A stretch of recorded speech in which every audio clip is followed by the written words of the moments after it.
TUTAMÉIA está ao vivo. E antes de mais nada, nós reafirmamos nosso apoio e solidariedade à campanha internacional pela libertação do jornalista Julian Assange, preso político do imperialismo. Estamos nós aqui nos nossos estúdios domésticos, a Eleonora, o Rodolfo, e do outro lado da tela, mas aqui no Brasil ainda, conversa conosco hoje o ativista, histórica figura da luta democrática internacional, Jamal Juma, que a Eleonora apresenta com mais detalhes agora para iniciarmos, então, essa nossa conversa. Eleonora. Thank you so much, Jamal. I will introduce you in Portuguese for our audience. Jamal Juma nasceu em Jerusalém em 1962 e dedica sua vida à defesa dos direitos humanos da população palestina. Seu trabalho tem se concentrado principalmente em capacitar as comunidades locais para defender seus direitos contra os crimes da ocupação israelense. Atualmente, ele é coordenador da campanha das redes palestinas contra o Muro do Apartheid, desde 2002. É militante da campanha internacional BDS, boicote, desinvestimento e sanções contra Israel. E participou de várias conferências da Organização das Nações Unidas e atualmente é coordenador da campanha Stop the Wall. Hoje é dia 14 de junho de 2024. Thank you so much, Jamal, for joining us. Jamal, I like to ask you, how do you become a militant of the Palestinian cause? First, thank you very much for this hosting me on your live stream. As a Palestinian under the occupation, and you have no choice.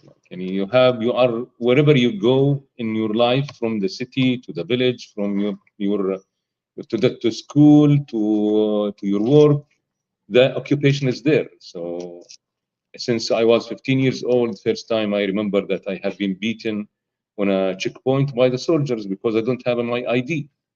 You know, my ID, this is the most important thing that you have to keep all the time, 24 hours in your pocket. You can't move from village to city or go out of your home without your ID. Otherwise, somebody would ask you about, soldier will ask you about it, or a police or whatever, and it will be a problem. So all the time you have to identify yourself. This is insane. This has not happened anywhere in the world. So you are nothing unless you have your ID. This is how it is. So since I was 15, I find myself after I had been beaten, I find myself engaged in the political parties, and became active in the Palestine issue in my village, in my towns. Then after that, the university. Then it continue up to now. I have been engaged in the first Intifada. Then after that, was engaged in civil society struggle organizations that they have been giving services to the people. Then when the war started, I initiated this movement with many of my comrades from several areas in the West Bank. So we formed this movement, started on a long path of struggle against the war. This, I would say, the new colonial apartheid system, the step ahead with the colonial apartheid system by deciding to build a wall, ghettoizing the Palestinian people in villages and cities, separating them from each other, separating them from their land, and isolated, confiscated. So since then, we were organizing the people in popular committees in the villages, in each village, where they start protesting, starting go march to their land, helping them getting into courts, even helping in all the things that we were able to help farmers individually and collectively in the village. And also internationally, it was for us very important, to present this to the whole world. Israel is not the only democratic state in the world, in the Middle East. Israel is a criminal state. This is what we are facing as a Palestinian since 75 years old. But they were able to create their narrative around the world that they are the victims and we are the savage people. So for us, it was very important to show what so-called democratic state is doing. It's one of the worst sophisticated apartheid systems, in that blocking people in the 21st century, fragmenting them, separating them from each other. And we know this is deeply in the Israeli Zionist mentality, because this state has been based on racism. Like in the racism inside the structure of the city, the state is very, very strong. From the white Ashkenazi Jews, that this is the top level. Then you have Russians, you have the Falasha, the Africans, you have the Druze, you have the Arab Jews, the Jews that they came from the Arab world, and then you have the least, the lowest class is the Palestinians inside Israel, which is they have Israeli citizenship, not like us in the West Bank. So we are the worst that has been discriminated.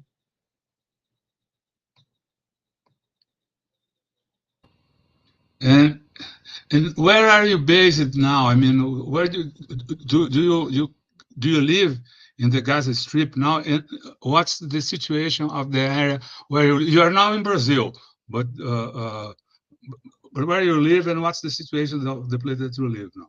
I'm living in the West Bank, particularly in between Ramallah and Jerusalem. I'm from Jerusalem originally, so I'm in here and there according to the work and the things that I'm doing. In fact, like coming to Brazil this time is very, very interesting, and not like any time before.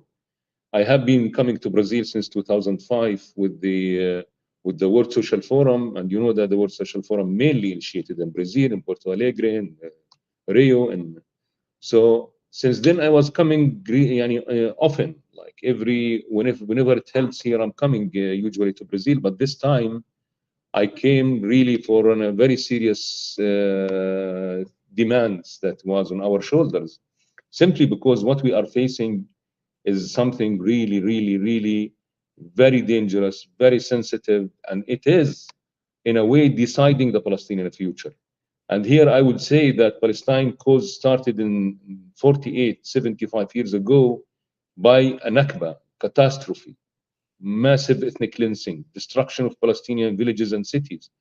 530 villages and cities entirely have been destroyed at that time. More than 800,000 Palestinians has been wiped out, have been pushed out from their land to the Arab world, to the entire world. So we became one of the biggest refugees, if not the biggest, like in the world, and the longest time. We are now talking about 7 million Palestinians are refugees around the world since 75 years now, and they didn't able to enjoy their rights to go back to their homeland, which we are still standing and waiting to go back to their homelands. Then here, after 75 years, we are on the same spot. Here, what we are facing today in Gaza particularly is an ongoing televised genocide. Since 9 months, the world is watching daily. The houses have been bombed massively, the people's shutters into pieces, the hospitals bombed and destroyed, schools, universities, everything in Gaza. So when we talk about this time, the genocide, and to compare it with 48, it looks like they start the project in 1948, and they are now want to accomplish the mission. They want to finish it. So they started with an ethnic cleansing and genocide, and they will want to end it with genocide, thinking that they can get rid of the Palestinian people. They can end their existence in their homeland. So in fact, this is also the biggest wave of expulsion and ethnic cleansing that they are trying to do, pushing the people out of their land.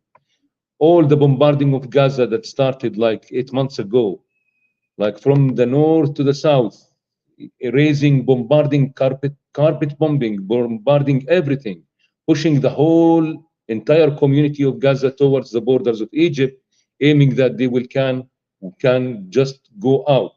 You can break the whole walls in there and get out to the desert there, throw them to the desert. And that's what they were trying to do since 9 months, in fact. So if we look what they did, and they make even Gaza is not livable anymore. First of all, they are bombing all the infrastructure. There's no streets anymore. They have been bulldozed with the houses, neighborhoods, the water network, the sewage network, the electricity network. So this has been totally eliminated. Then you come to the main things that people need, the schools. They destroy most of the schools in Gaza. Like there's no, even the schools that's still standing, it's dangerous to use. So they did destroy the school, the universities. No universities anymore in Gaza, except those what has been left in Rafah. It is a tiny area which is under bombarding nowadays. No hospitals, no education, no universities, no schools, no water, no electricity, and the destruction of all the facilities, all the houses, the public organizations, everything that people can depend on their life, it's almost totally now desertify and had been bombed. Then also, if you look at the targets, what they are killing there, when we talk about genocide, until now, the official declaration of numbers, we are talking about over 37,500 almost today. People have been killed. This is the official. But you know, there is also tens of thousands of people have been buried under the rubble. They were not able to go out. Entire families that have been totally washed out from the records. And they are still there. Their body is still under the rubble. So the estimation is like we are talking about in total around 60 to 70,000 that they are already killed. When you talk about injuries, it's like around 100,000 people injured. And you can imagine when you have injuries like this from live ammunition, from the bombarding, they need hospitals, they need clinics, they need the medicine, they need water, they need food. But there is no medicine, there is no clinics, there is no hospitals left. So you can imagine what will happen to them later. So most of them is dying. Even like the hospitals or the basements of the hospital that has been left, there's 4 of them that they are used in the minimum capacity, just like first aid that they can give people. If there is needed for surgical operation, they do it without sanitization. We are talking about today 50 to 60,000 women are pregnant. There is no place where they can deliver. They are delivered either in the streets on the rubble, or deliver in the tents, small tents that the people just getting inside there. So it's like all these 50,000 women or with their children that they are at risk. Most of them, if continue situation like this, they will die. Especially when we talk about since now 39 days when they invaded Rafah lately, they close all the entrances, so there's no humanitarian aid is getting to Gaza anymore. So there's no medicine, no gas, no fuel for the hospital's generators, and for the facilities that people can depend on. So in fact, also when we talk about other 2 million people that stuck now next to the borders of Rafah, they are start like dying from starvation because they no food.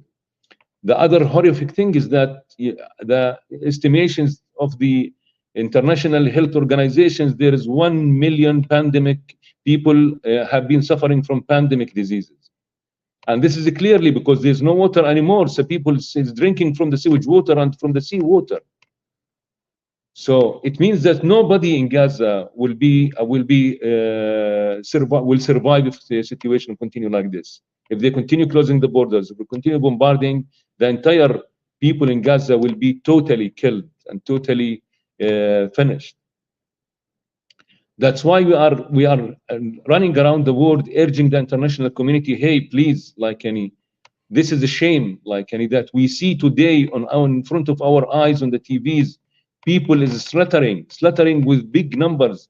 When you look at the targets, that is shameful also.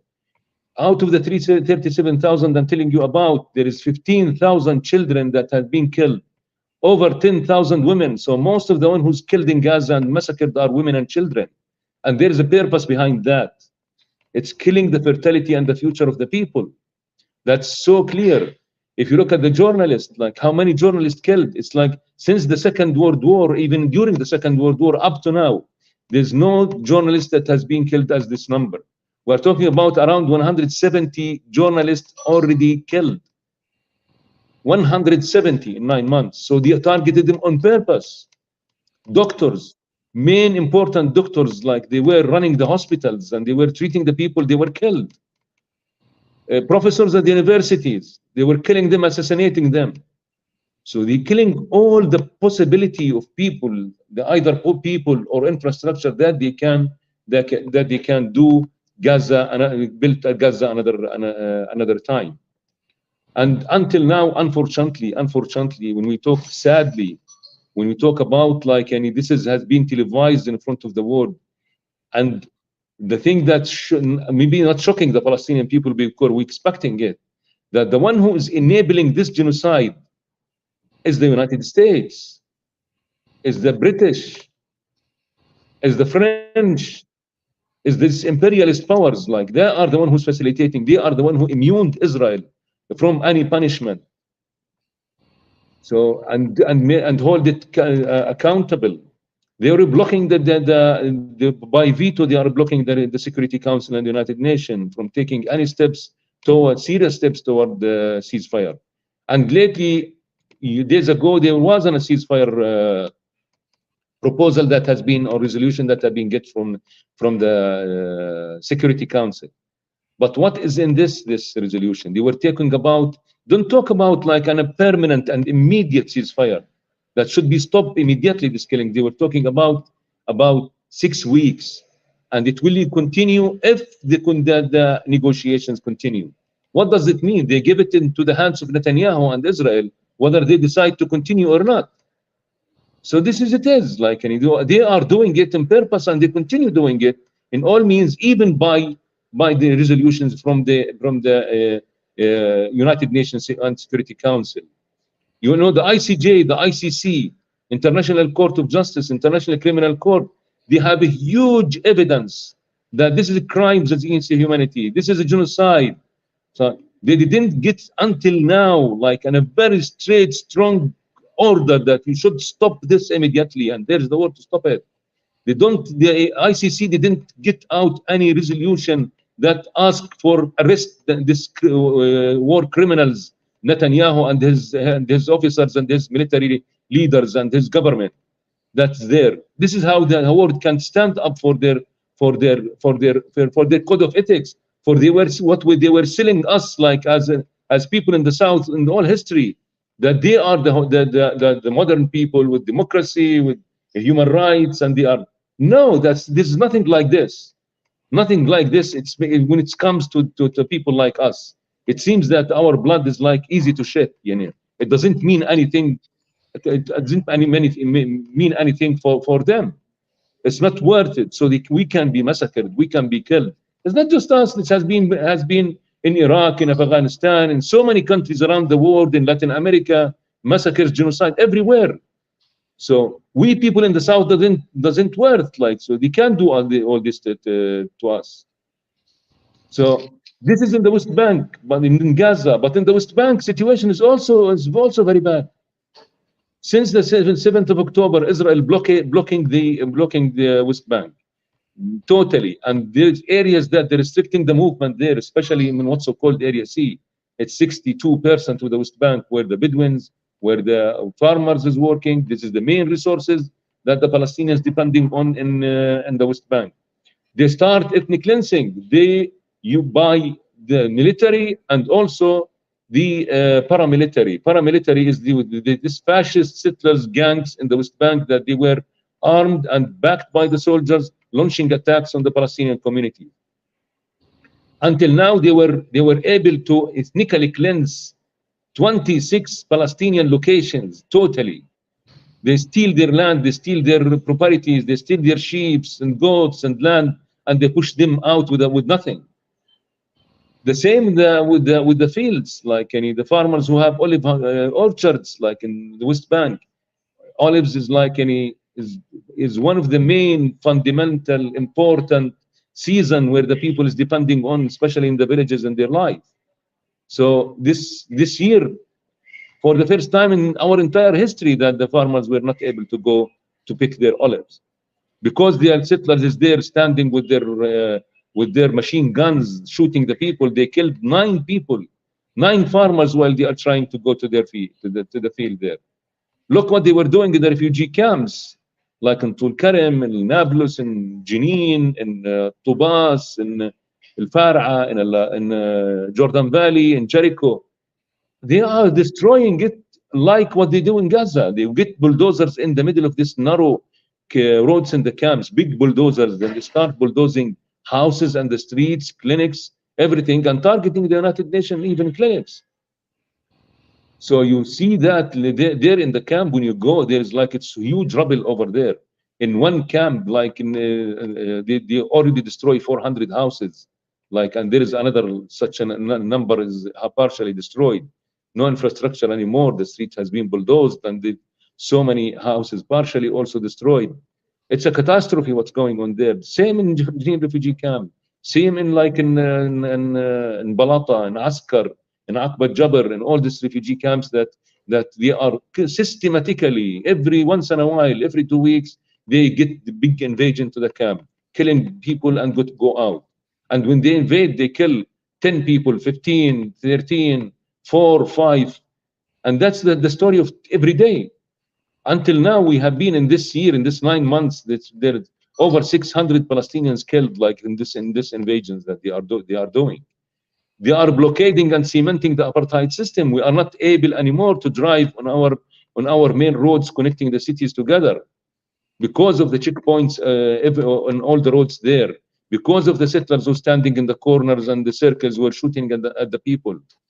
So the people have to go find an alternative roads between cities, like that could take them 3 times more than it should take in this main old road. So in fact, there is a war that has been launched on the future of the Palestinian people, on our existence, in fact, that mainly marked by genocide and ethnic cleansing.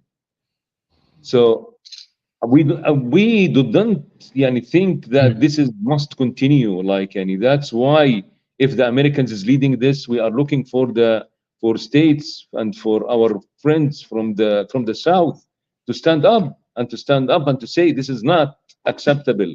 Because if they did it to the Palestinians, the question, who's next? Are we going to watch people in different places in the world eliminated one after the other? Enough than the last 500 years where all this was the indigenous people from United States, Latin America, up to Australia, that they have been wiped out. It's enough. So we need to stand up as a people once again and say enough is enough. We are not going to accept this to continue.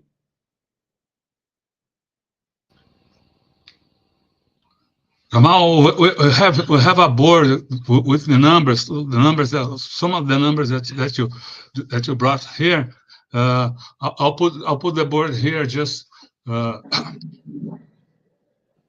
inform more our public here. Então, como disse o Jamal aqui, descrevendo a situação na Palestina, a gente traz aqui números divulgados pela Embaixada da Palestina no Uruguai na quarta-feira, no dia 12. São mais de 37 mil, quase mais de 37.200 palestinos assassinados na faixa de Gaza, mais de 500 na Cisjordânia. Desses são mais de 14.150 crianças. E das crianças, 32 mortes por desnutrição e desidratação, delas 28 crianças menores de 5 anos. São 9.200 mulheres, 1.926 idosos são os assassinados. E aos desaparecidos, são desaparecidos 10.000 desaparecidos, provavelmente mortos sob os escombros. Além de toda a destruição, como descreveu o Jamal aqui, na infraestrutura, nos hospitais, nas escolas, as mortes do pessoal, dos funcionários das Nações Unidas, os assassinatos de jornalistas, e eu vou terminar aqui, é uma lista muito grande, mas eu vou terminar aqui para destacar um ponto que Jamal também trouxe na sua apresentação, na sua última resposta, há 52 mil mulheres grávidas. Por dia, são 183 nascimentos, sem hospitais, sem condições de saúde. The numbers, like you said, the numbers, the number of the deaths of women, child, and pregnant women, they are astonishing. And what do they mean? You said there that this is not just a war. This is a war on the future, against the future of the Palestinian people. Of course, like, and when you, as we said, and as you were like also presenting, when we see what do they target, like they didn't target the resistance or the fighters. They were targeting the children. They were targeting the women. So what does it mean, children? Children, this is going the one who's going to be like after maybe 10 or 20 years, they will be the one who's running the country. The women, the fertility, the one who mainly like one of the main like columns of like being in the society, that they are killing them, destroying them. If you kill a woman or traumatize a woman, you create a failed generation. So that's what they are targeting. In fact, the journalists, when they target the journalists, why they killed it? They on purpose, they were assassinating them by missiles, because they don't want the people around the world to see the truth. That's why they want to dump it. That's why they are killing and assassinating this big, huge number of this journalists. The doctors, the hospitals, most important, the universities. You destroy the universities. Why you are killing and assassinating the professors? So they are killing the intellectuals, the people who was thinking, who's supposed to be main in their society, main leaders in their society, in the civil society. So they are killing the civil society as well. Doctors, professors, children, women, like this is what they are killing. So that shows like that the purpose is not to killing the resistance and defeat it. The purpose is to eliminate the people, to wipe them out, and pushing them to the borders like this and starving them. They want to keep pressuring them, the people, until they break the borders and run to the desert. And in the West Bank, when we talk about ethnic cleansing, like 26 locations that has been, communities has been already ethnically cleansed, and the apartheid regime kind of system that they are building there, blocking the Palestinians within these closed walls, it's going to be a long-term expulsion, because seriously, if you look at this closed areas, in 10, 15 years, or like even 20 years, 30 years, you can't live in there. The number of the population will be tripled or more, even without any resources, so how can you live in such a situation? And that's exactly what's happening in Gaza. Gaza, we know all that since 17 years, Gaza had a very restricted blockade there. And Gaza as a block, as an area, there since 75, Gaza is totally closed, and there is no way where people can expand behind the limited area of Gaza. And in 17 years, this was literally an open air prison. People can't go and out. Even the food that get into Gaza, materials get into Gaza, it's counted. Years before, like Israel used to count how many calories they are getting into Gaza, just to keep the people alive, just alive. So that's the situation. So Gaza break the walls of the prison, in fact. So, yeah, go ahead. Jamal, what can you tell us about the movement to boycott, disinvest, and put sanctions in Israel? What's the status of this movement?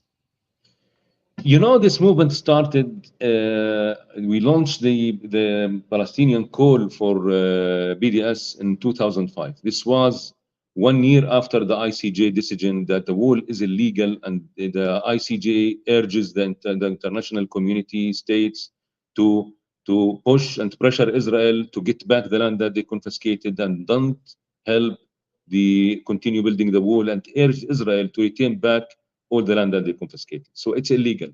After that, we get together as a Palestinian civil society with all from West Bank, Gaza, 48, Israel to the diaspora, and we get consensus over the call for BDS. Since then, we have a national committee, we have a secretariat committee that's running it, and we have international committee as well, committee for the Arab world, for Latin America, for Asia, for United States. So it starts working all around the world, because what BDS provide the people around the world is with an actual effective way and means of solidarity. Before BDS movement, solidarity was just on papers, like we are sending appeals to the parliamentarians, to the governments, to the EU, to the Congress, to the presidents, whatever. This is how it is, like used to be. But now we were telling the people, and BDS telling the people, like, if you want an active, effective solidarity, and we want to have results, we have to boycott Israel, based on the human rights, because and this is very important for the people to know. BDS built on the human rights. It's considered as a human rights movement, because the whole call that has been built for and address the war, they were built on 3 main human rights, Palestinian rights, that they are supported by international law and United Nations resolutions. It is ending the occupation from 67 land, ending the racial discrimination against the Palestinians in Israel, and the right of return for the Palestinian refugees to their homeland. So this is all what BDS is standing for and standing up. We are not talking about 1 state or 2 states. We are not in the privilege to talk about 1 state, 2 states, 2 states. What we need really to achieve the basic rights that they will enable us to practice our self-determination as a Palestinian people, as a people. So that's what all BDS about. So we call the people around the world to boycott Israel, disinvest from it, and we call the countries, United Nations, everyone to do sanctions until Israel comply with these 3 rights. And it's inspired, and we have an experience in the world. We are inspired by South Africa. South Africa, we all standing together from all over the world as a movement, people. Then after that, parliaments and governments and commercial, even banks and etc. It would be South Africa until now is still suffering from the apartheid system. So here, when we do such a victory as a people, we do it for our humanity as a people. So all of us around the world, everyone who were in that time and they were participants, are proud of himself. Yeah, because we end an apartheid. This is inhumane. Like the occupation is inhumane. It's like it's intimidating and dehumanizing the people, like the colonizing the people. So this is like what we are standing for as a people. When we ask the people to stand up with us and to do this, we are asking the people to stand with our humanity, with the people's humanity, dignity, code of ethics, morals, that won't accept slavery, won't accept apartheid and racial discrimination against people. So we integrate ourselves as a Palestinian movement with the other struggle movements that's struggling either for equality, for justice, for anti-racism, for the achieve like equality and independence for people who under occupation and they're suffering from that, or human rights movements like in the US and Latin America, rights for indigenous people in their land, right of the blacks also for their main rights that they are struggling for, and to end the racism and racial discrimination around, like, and we saw that's how it strongly goes in the United States and also in the Latin America and elsewhere in the world. So that's where we are at as a Palestinians. We are with all struggles, with all these people who are struggling for the dignity of and the humanity of our people as a human beings. Jamal, there is a movement, and in Brazil some academics are working on it, that asks for the Israeli Olympic Committee be expelled from the Olympic Games. Maybe do you believe that's feasible, or even if it's not feasible, Is it important so that it's another arena where the crimes of Israel are exposed? I think it is, even if it is not feasible, we have to work to make it feasible. Like, I mean, this is it. We are in struggle. We are not working with the things that's possible to work with, but the important things to work with. So this is very important. How Israel would feel what they are doing is not acceptable if they are not isolated and kicked out from all these international important places. So it is our responsibility as a people to work and to make it possible that they will be kicked out from there. It's our responsibility that they will even more than that. A United Nations shouldn't accept a membership that already it's conditioned by a Palestinian state. Their recognition, it shouldn't accept a state that practice the genocide. And I know that this would be, somebody will tell me, okay, who's controlling the state? The United States is the most who's committing genocide and killing people around the world, and they are there controlling everything. Yes, but I think we shouldn't shouldn't frustrate us as a people. It should be a long-term struggle, and we should seriously working on it to make it achievable. This is it. Nothing can be given easily. Struggle always had a price, and we are, as a Palestinian people, we are paying this price from our blood, from our future. They didn't talk about the prisons and what's going in the prisons. Prisons in Palestine now, the Israeli prisons, is worse than Guantanamo that was imprisoned in Afghanistan, the Afghani people. It's worse than that. Prisoners is being died every day in the prisons. Prisoners, when they get out from the prison, the hospitals have to cut their hands and their legs because they were months have been tied, and it's not anymore their hands and legs is function.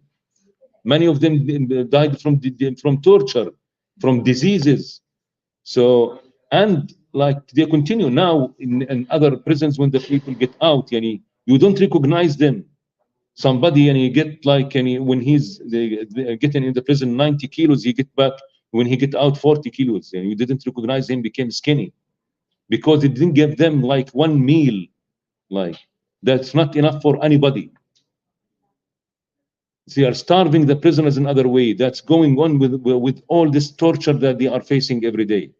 This is what they are. This is criminals. This is crimes against the humanity. Everything that they are doing, whatever you talk about, it's a crime as against humanity. And it's just astonished, you stand there, you see that states like the British or the Americans or whoever, they're standing up and defending what they are doing.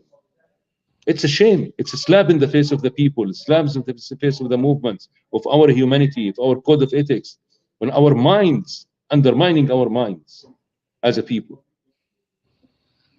And do you believe that people around the world are aware, really aware of what's happening in Gaza? Because say in October or in the first months, the international mainstream media was clearly on the side of Israel, and making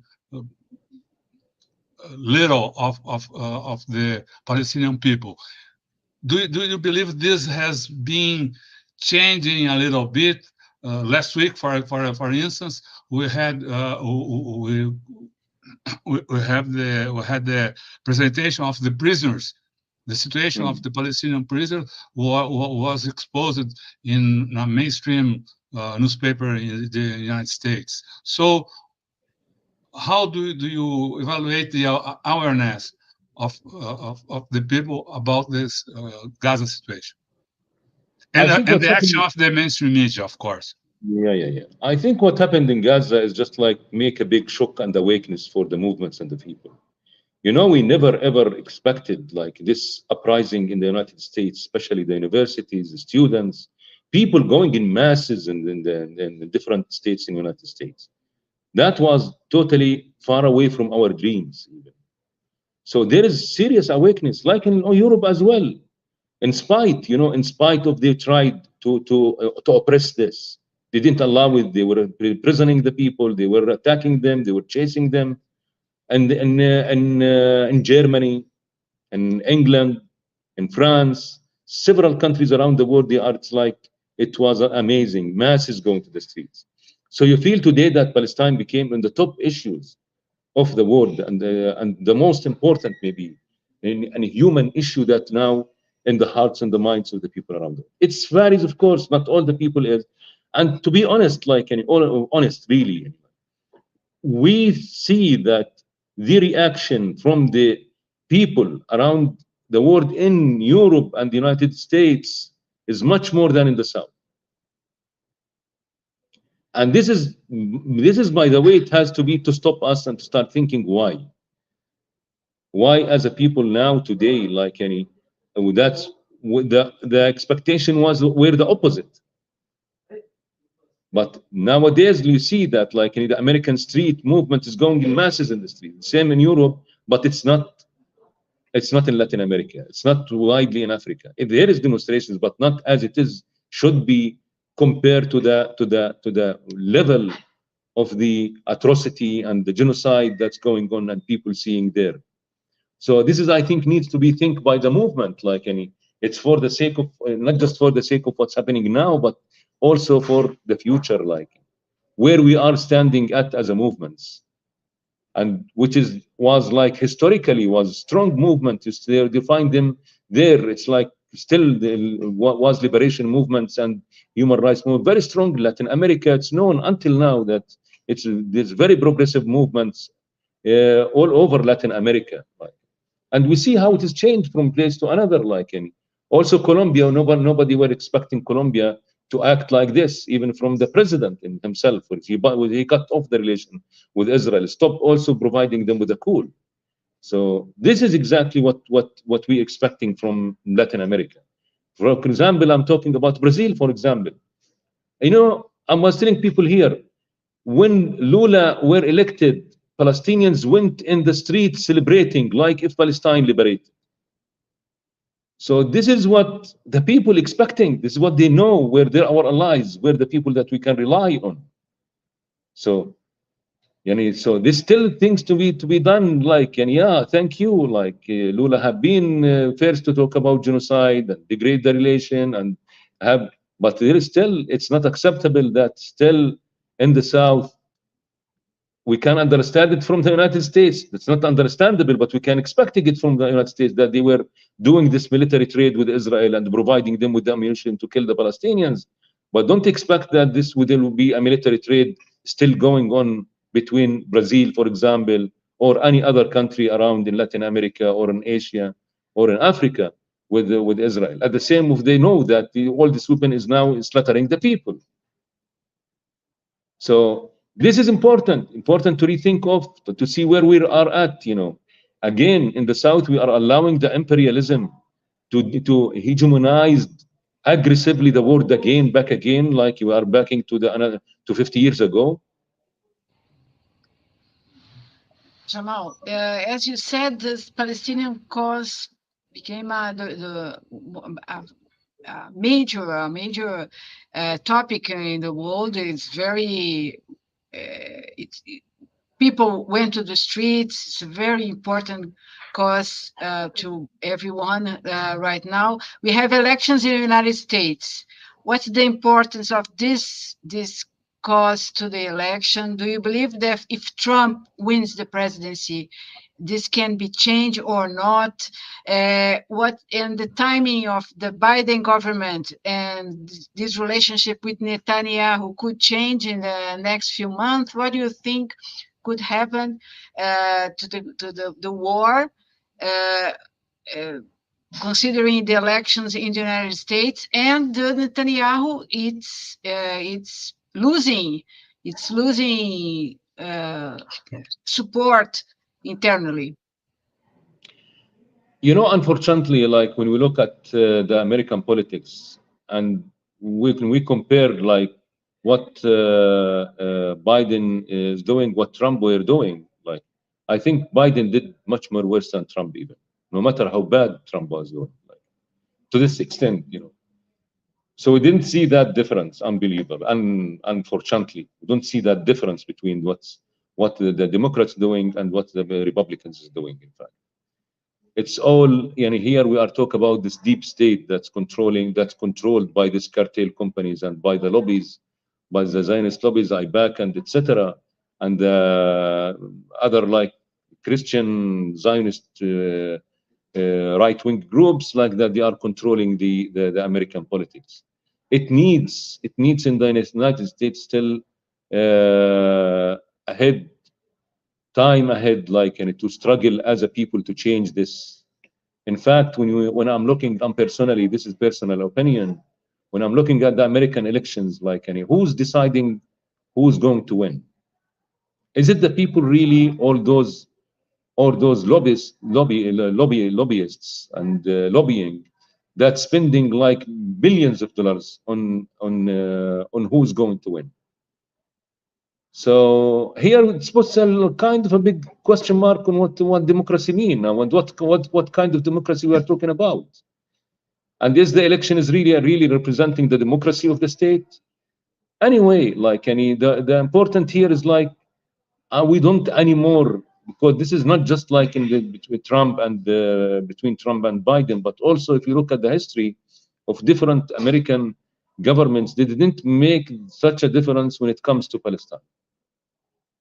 So that's why we say we are depending on ourselves as a Palestinian people to keep standing up, steadfasting, still resisting, don't be defeated, don't surrender, and on the international solidarity, people's solidarity around the world, and all the states that are friends of Palestine, like South Africa, like Colombia, like Brazil, like so many other countries around the world, that it should be again at the end doing such kind of a lobby and a coalition to rescue the Palestinian people, to keep supporting the Palestinians people around. And we know very well, this is something you didn't ask me about, but I will talk about, because I'm usually asked all the time about it. What about the Arab countries? And here again, it's the same story. I can't trust this Arab dictatorship regimes, that they are there in their positions because of the United States and because of the colonial countries.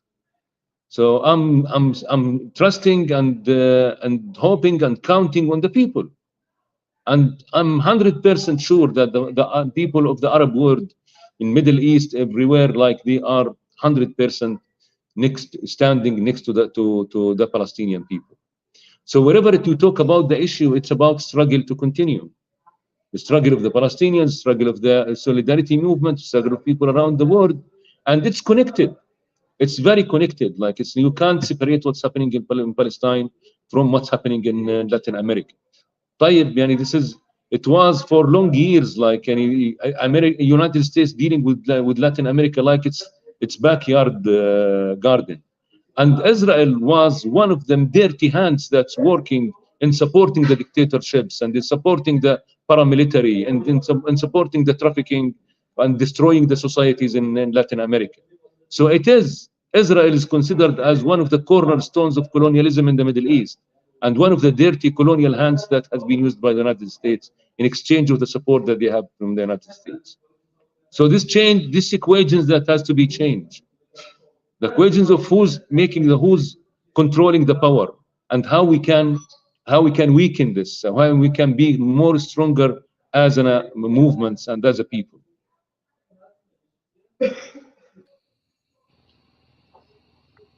And what's your evaluation of the political status of Israel?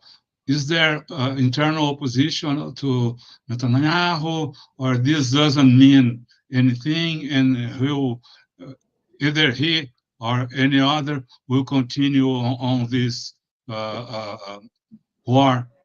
This is very interesting question, in fact, like, because like when you look at the Israeli internal situation, even before the war on Gaza, like, this whole accumulated years and decades of racism that has been now breaking out.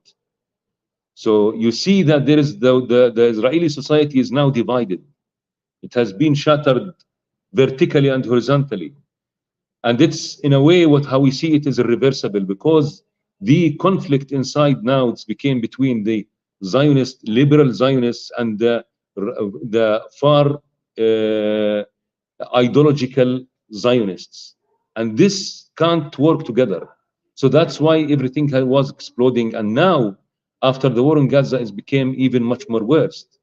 And the minute that the war in Gaza will stop, they will start like keep it back again, like back again attacking each other. They have elections is coming. They have like so many things, issues to deal with internally. Their economic is became like in the after 9 months now of freezing, became suffering badly. No tourism, no agriculture, no, even the industry have been many of the high-tech companies have been leaving the country. Even Israeli people, many of have been leaving. They didn't feel anymore that this is the safest place and the right place to be in.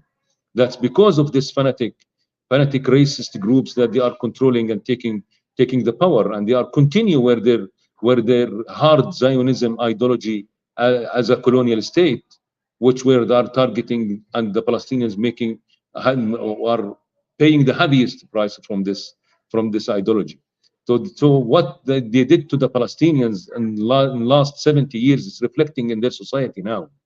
So I don't think that's what they are going through is going to be treated and healed like quickly. And the opposite, it will be like any much more like this crack will become much more wider by time, and give it just like in a kind of a quiet time, like to see how this will be going on inside.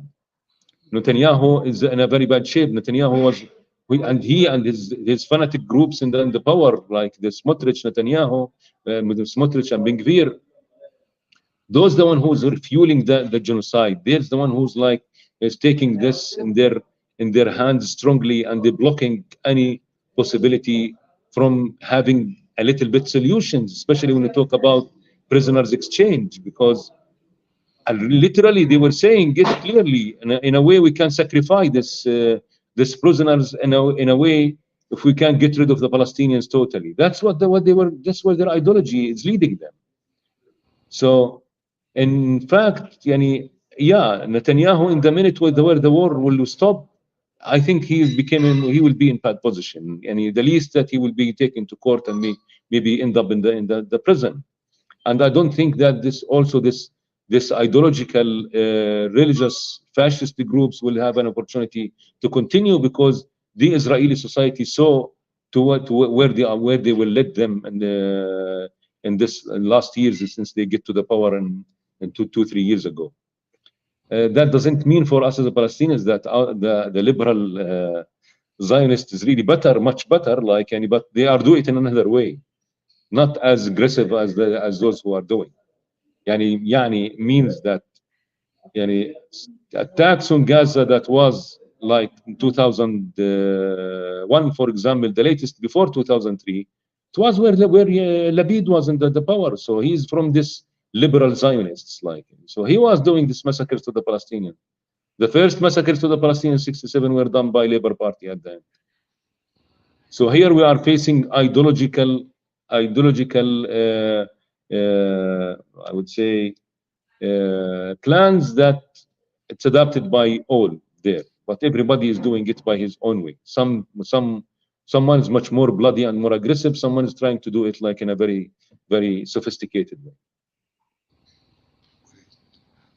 Jamal,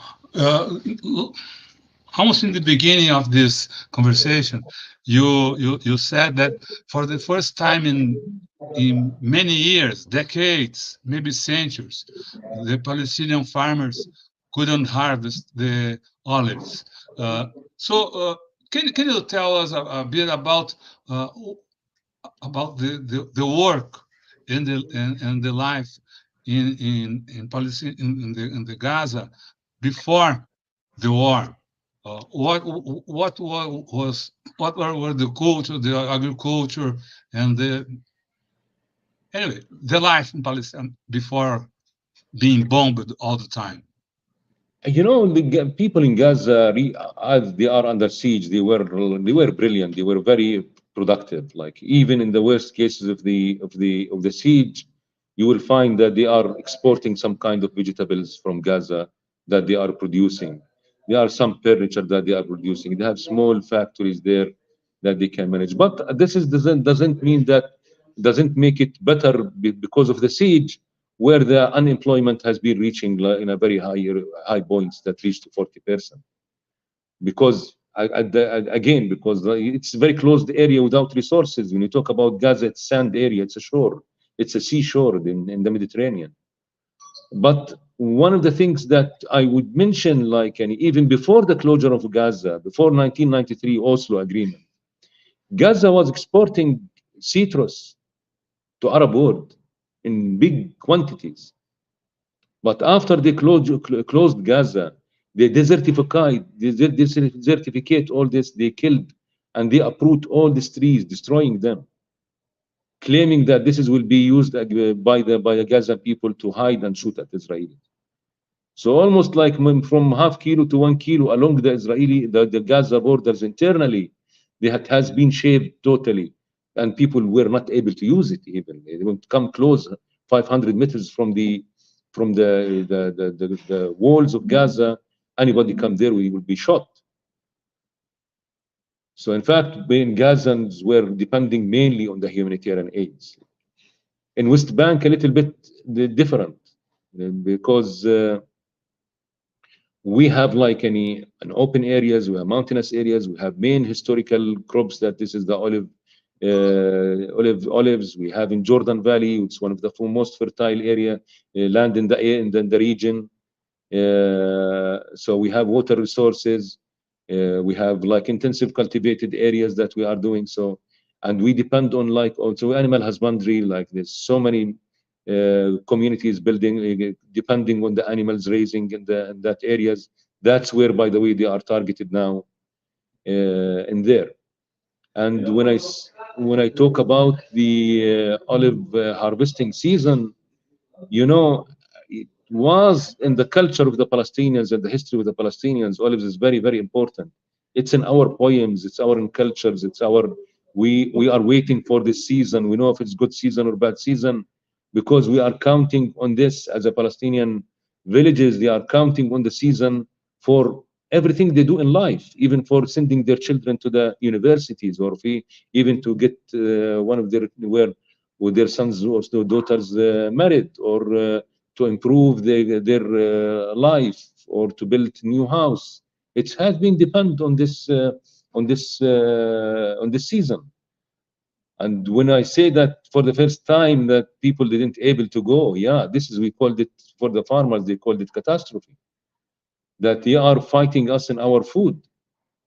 That's exactly when they are the blockading Gaza, when they blockade Gaza and they starving the people. So here they don't let you go to your field and pick your fruits. It's the same issue when they chase the Bedouins. There's like more than 30,000 Bedouins like spreaded in the areas in the West Bank, especially in the Area C, that they are, we call them the candles of the desert, because these people who's protecting the land, who's going there in this area, and they are from their communities, they are providing the Palestinian villages and cities with animal production, from yogurt to cheese to meat, all these things. Now they are killing it. They are getting rid of it. So, and they're controlling our resources. We won't have any control of our water, which is already 85% of our resources controlled by Israel. And our land is being chased and taken, confiscated by settlers and by the Israeli government. So they are shrinking our spaces in these areas. And they are chasing the animal husbandry and the Bedouins. In a way, they are blocking us in this isolation that they are creating by the walls, to make them dependent on them, dependent on the labor, like to change the Palestinians into a labor in their markets. We have 240,000 workers, and here, we need to think of the numbers. Like, Palestinians is not like big community. Like when we talk about Palestinians in the West Bank, we are talking about around 4 million people, and there's 2.3 million in Gaza. So when you talk about 230,000 workers working in Israel, this represents half of the Palestinian population, depending on the labor work. That since October, they are sitting at home and there is no income that come to this workers and workers' family. So the economical situation in West Bank are deteriorated as well, deteriorated badly. The authority, the Palestinian Authority, who they have more than also 160,000 people depending on, in 160,000 employees. I mean, they are taking off them. They confiscate the money of the Palestinian money that comes from the trade that Israel collecting. That they are taking it. They are stealing it. They are not giving it to the Palestinians. So no, you don't have like money to support the Palestinian official government and all what the expenses and the people they employed within it. And also you don't have like workers that they were income from the labor work that they were working inside Israel since then. So we are also in the edge of a catastrophic situation as a West Bank as well.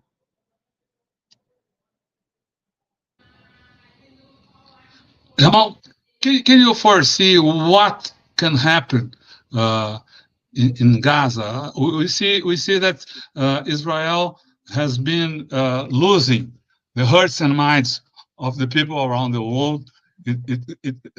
It's in a growing isolation. I mean, every day some nation claims that there is a genocide there, and there is also more and more nations claiming for a ceasefire. Can it happen? Will it happen? And I think at the end it will happen. Yeah, simply because, as you said, Israel is losing. They are losing the war. Like since 9 months, with all this huge army that they have, it's considered one of the biggest and the strongest armies in the world. With all the backup of the United States, still the Palestinians standing in Gaza. They didn't flee. They didn't run out of their land. They are still gathering there, and they are still resistance going in Gaza. One of the main things that Israel lost, by the way, around the world is their narrative. Israel has been, since 75 years, have been building their image in the world as the victims, as the only democratic country in the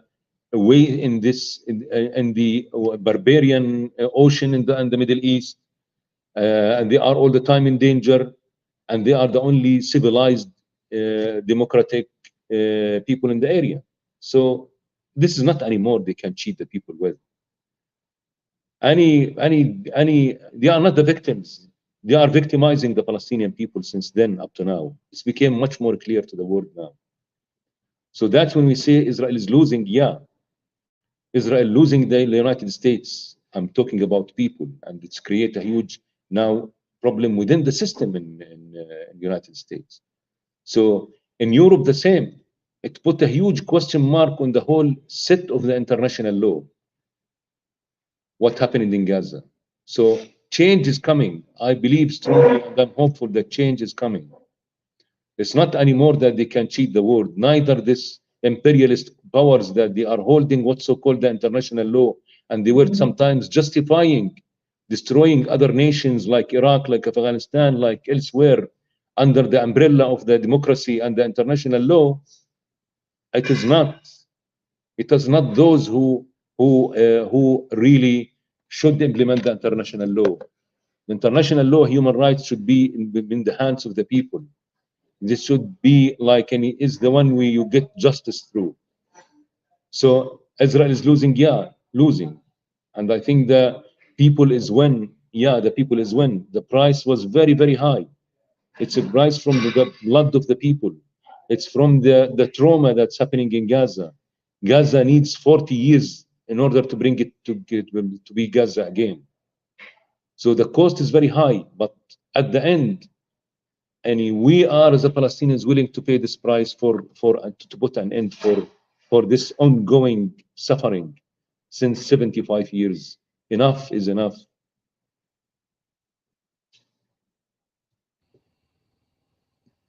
Jamal, it's impressive. We would like to thank you very much for your participation here in this interview in TUTAMÉIA.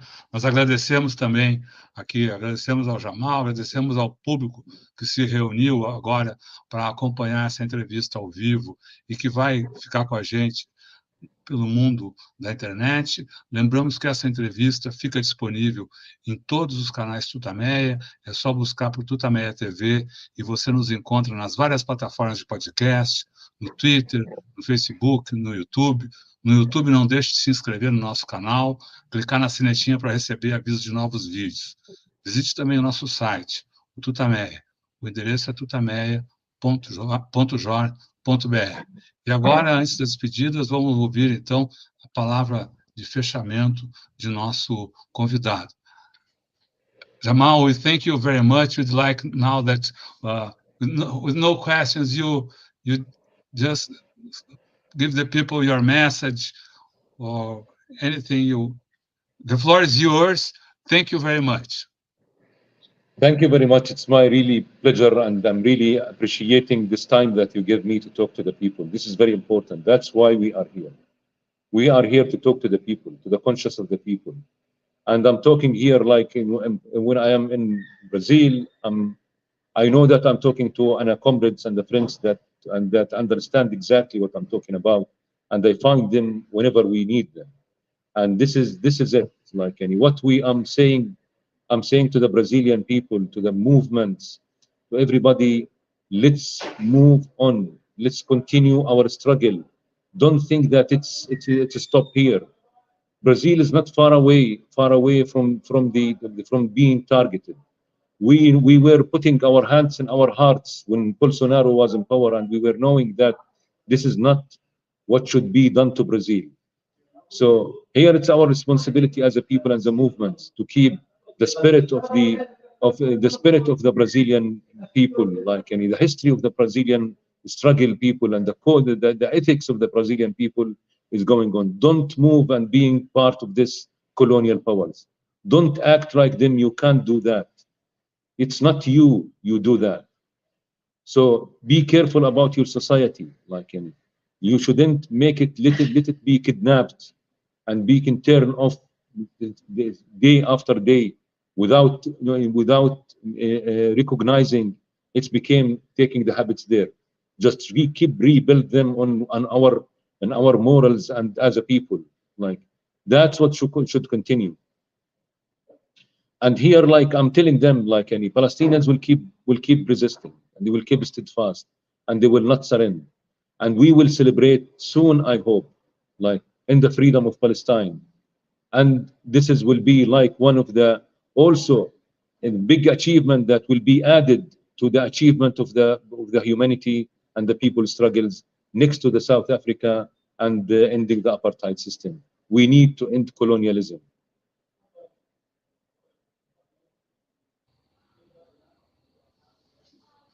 Thank you very much. Thank you very much, Jamal. Thank you very much. Tchau, pessoal. Tchau, Jamal. Bye. Ciao, ciao. Thank you. Ciao. Thank you, really. I appreciate Thank you this. so much. Thank you. Bye-bye. Bye-bye.